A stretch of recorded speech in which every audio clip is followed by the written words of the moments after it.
Tasty ભાજી, એની સાથે કોબી, ડુંગળી, ટામેટાનું સાલડ અને એમાં ફિંગર પાવ યુઝ થાય છે, પણ મેં લાડી પાવ લીધા છે. તો ભાજી માટે પહેલા આપણે પ્રેશર કુકરમાં 3 મીડિયમ બટેટા, મેં એની છાલ ઉતારી આ રીતે ટુકડા કરી લીધા છે. એડ કર્યા. એક મોટી ડુંગળીના ટુકડા એડ કરી દઈશું. 200 ગ્રામ જેટલું કોલીફ્લાવર, એ મેં ધોઈ અને સાફ કરી એના ટુકડા કરી લીધું છે. તો 1 કપથી થોડું ઉપર થાય છે. અડધો કપ જેટલા આપણે ફ્રેશ મટરના દાણા ન હોય તો તમે ફ્રોઝન બી અત્યારે એડ કરી દેવાના. અને એમાં આપણે 2 કપ જેટલું પાણી એડ કરી મીઠું સ્વાદ પ્રમાણે એડ કરી દઈશું.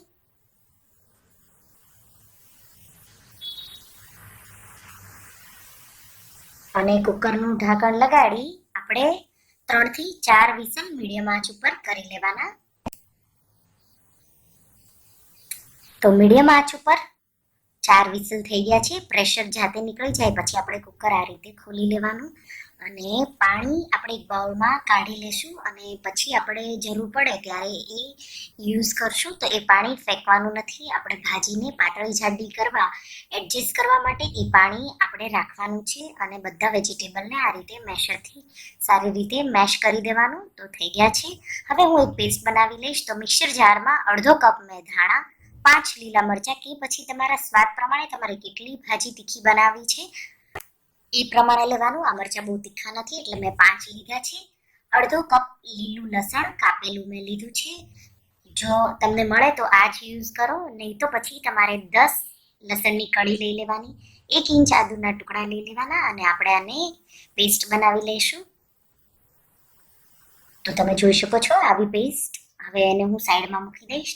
અને અહીંયા મેં અડધો બંચ પાલકનો લઈ લીધો છે અને એને મેં સાફ કરી લીધી છે અને એને સારી રીતે ધોઈ અને 2 મિનિટ આ ગરમ પાણીમાં હું એને બોળી દઈશ. તો 2 મિનિટ માટે આપણે એમાં રાખવાની. તો હવે 2 મિનિટ થઈ ગઈ છે. પછી હું એને ઠંડા પાણીમાં મેં એકવાર એને રિન્સ કરી લીધું છે. તો પાણી ઠંડુ એડ કરી દેવાનું આ રીતે અને પાલકને ઠંડી કરી દેવાની. અને હવે આપણે એની પેસ્ટ બનાવી લઈશું.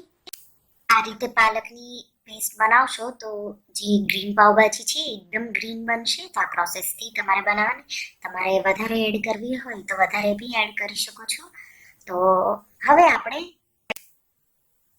ગ્રીન પાવભાજી માટે એક જાડા તળિયાવાળા વાસણ કડાઈમાં આપણે 5 થી 6 ટેબલ સ્પૂન તેલ લઈ લેશું. તેલ ગરમ થઈ જાય એટલે 1/4 ટીસ્પૂન જેટલી હિંગ એડ કરી દઈશું. હિંગ તમે જોઈ શકો છો થઈ ગઈ છે. હવે હું એમાં 3 લીલી ડુંગળીનો ઉપરનો ભાગ આ રીતે ઝીણો કાપેલો એડ કરી દઈશ અને આપણે એને મીડિયમ આંચ ઉપર 1 મિનિટ માટે સાતળી લેશું.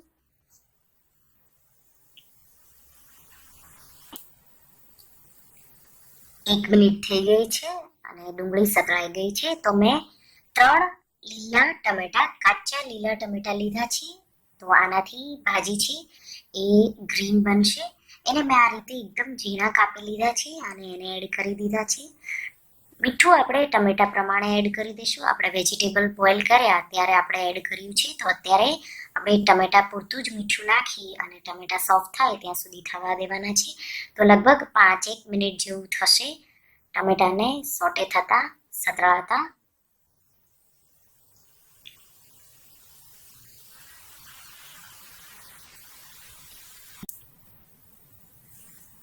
તો ગ્રીન પાવભાજીમાં આપણે બધા જ ઇન્ગ્રેડિયન્ટ છે એ ગ્રીન યુઝ કરવાના છે અને આ એકદમ ગ્રીન બનશે. અને અત્યારે વિન્ટરમાં બધા જ વેજીટેબલ અવેલેબલ હોય એટલે આ બહુ ટેસ્ટી બી બને છે.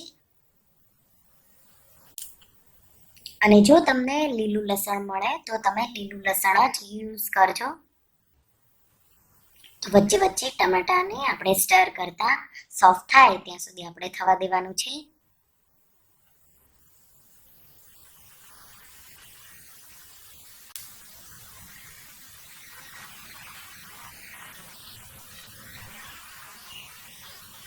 તો મેં 5 મિનિટ માટે મીડિયમ આંચ ઉપર ટમેટાને થવા દીધા છે અને તમે જોઈ શકો છો બધું જ તેલ અલગ થઈ ગયું છે અને ટમેટા છે એ હવે સોફ્ટ થઈ ગયા છે. હવે આપણે બનાવેલી ગ્રીન પેસ્ટ, તો ધાણા, લીલું લસણ, આદુ અને મરચાની જે પેસ્ટ આપણે બનાવી હતી ડ્રાય એ એડ કરી દેશું.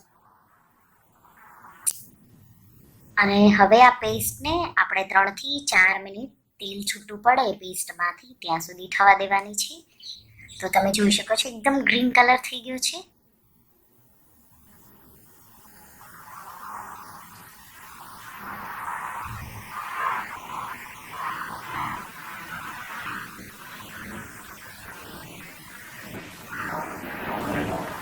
તો સ્ટર કરતું રહેવાનું. આપણે આદુ જ્યારે નાખીએ ત્યારે જ્યારે આપણે સોટે કરીએ તો એ તળિયામાં ચોટે છે, એટલે આપણે સ્ટર કરતા રહેવાનું.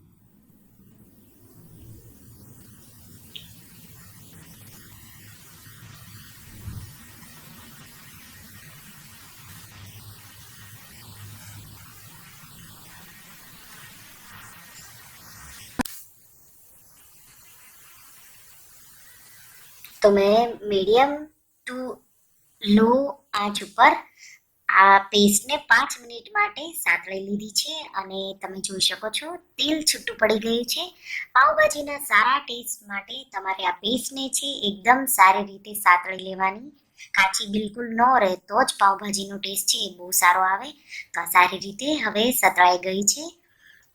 તો હવે હું એમાં 1 ટેબલ સ્પૂનથી થોડો ઉપર પાવભાજીનો મસાલો એડ કરી દઈશ.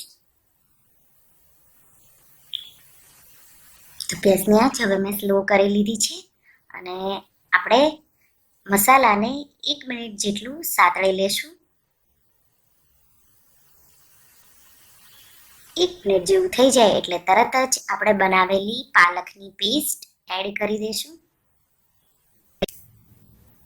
પેસ્ટને મિક્સ કરી દેવાની અને આપણે બાફેલા મેશ કરેલા પાવભાજીના વેજીટેબલ છે એ એડ કરી દઈશું.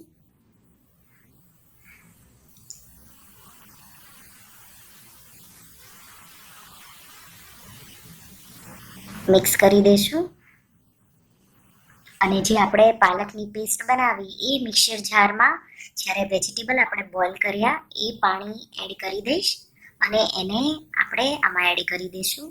તો મેં બધું જ પાણી યુઝ કરી લીધું છે. તમારે જો વધારે પાતળી બનાવવી હોય તો ગરમ પાણી કરી એને તમારે ભાજીમાં એડ કરવાનું. મીઠું આપણે એડજસ્ટ કરી લઈશું સ્વાદ પ્રમાણે. અને ભાજીને આપણે સારી રીતે મિક્સ કરી ઢાંકણ લગાડી તેલ છૂટું પડે ત્યાં સુધી આપણે એને થવા દઈશું.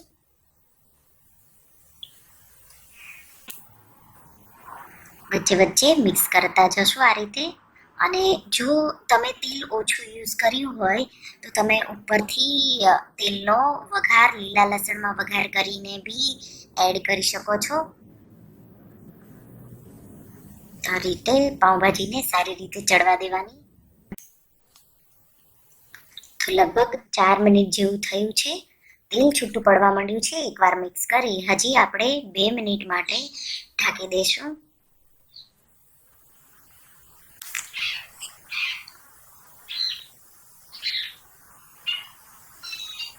તો હવે 2 મિનિટ થઈ ગઈ છે. આપણી ભાજી છે એ સારી રીતે થઈ ગઈ છે. તો તમે એને ગરમા ગરમ સર્વિંગ પ્લેટમાં કાઢી ઉપરથી બટર, લીલા ધાણા, લીલું લસણથી ગાર્નિશ કરો. સાલાડમાં ડુંગળી, ટમેટા, કોબી અને લીંબુનો એક સ્લાઇસ અને લાદી પાવ સાથે સર્વ કરો. જો